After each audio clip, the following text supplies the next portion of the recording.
Joseph Stalin, born December 18, 1878.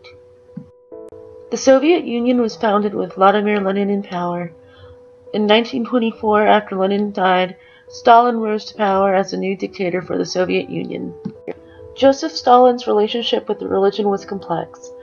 During his tyranny, Stalin destroyed churches, religious property, and even went as far as killing church officials. Stalin claimed to be an atheist, declaring that religion was damaging to a perfect communist society.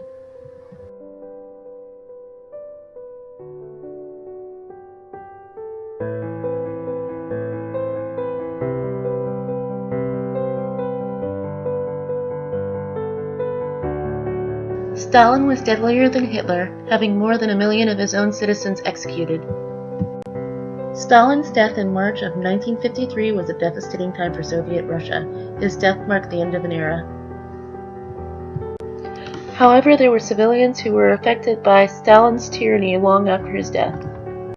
Bernice Gordon grew up in 1941 at the end of World War II.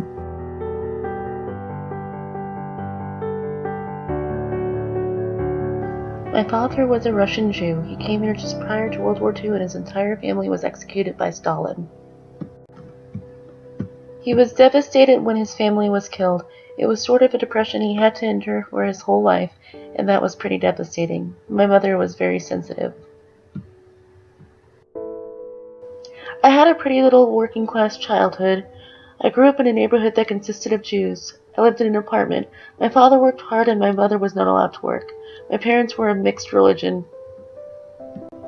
He loved religion, and when you're a Jew, it's more than religion, it's an identity. But we didn't go to the synagogue, and I was supposed to marry a nice Jewish boy. My mother was an Italian Catholic. She grew up in Brooklyn where it was a neighborhood full of Indians. She grew up in poverty. She only had a 4th grade education. My mother had to convert to Judaism.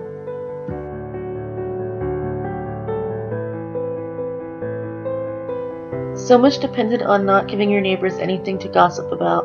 Your image was important. Getting married was the norm. It was also a time of prosperity in the sense that the war was over. Women did a lot of work during World War II, but they had to return to their domestic roles.